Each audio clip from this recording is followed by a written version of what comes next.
ሚስት ለባሏ የምትሰጠው ትልቁ ስጦታ ክብር ይባላል። ባል ይሄን ካገኘ ግድ የለም ሌላው ነገር ክብር ነው የሚፈልገው። ክብር መግለጫ አለው። ለምሳሌ ዝም ብሎ ነፈዝ ያለ ወጥ ሰርቶ መቆየት ንቀት ነው። ይሄ ራሱ እያለ ማለት ነው። ወጣችኋል አይደለም? እያለ ጥሩ ወጥ አለ መስራት ንቀት ነው። ቤቱ ወንድ የለውም ብሎ መናቅ ነው። እኛ ስናድግ አሁን አባቶቻችን መንገድ በሄዱ ቀን እንደ ነገሩ ነው ምግብ የሚሰጠን እና ባባ በመጣ እንላለን። እንደው ጥሩ ወጥ እንዲሰራም ጭምር ማለት ነው። አንደኛ አባታችን ናፍቆን ወንድ ያለበት ቤት ጥሩ ወጥ ይሰራበታል። ስለዚህ ባልን ማክበር ቤተክርስቲያን ክርስቶስን ነው። ወከመት ተዘዞ ቤተክርስቲያን ለክርስቶስ ከማው አንስትን ይታዘዝ አላምታቲክን ክርስቶስ ለቤተክርስቲያን እንደምትታዘዝ ሚስቶች ወይ ለባሎቻችሁ ታዘዙ። ለባሏ የምትታዘዝ ሚስት የባሏ እመቤት ናት።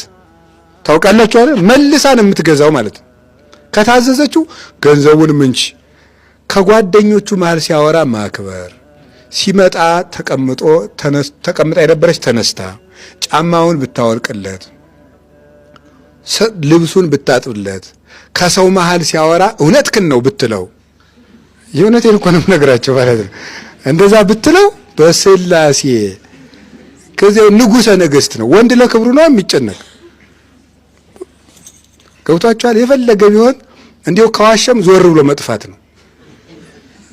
ብለሻል ደግሞ ብሎ እንዳይጠይቅ አይደለም አንቺ ሊል ይችላል። መስክሪ ብሎ ደግሞ እና የዛን ጊዜ ዞር ማለት እና ከቃሉ ጋር ናችሁ። እግዚአብሔር ከሁላችን ጋር ይሁን።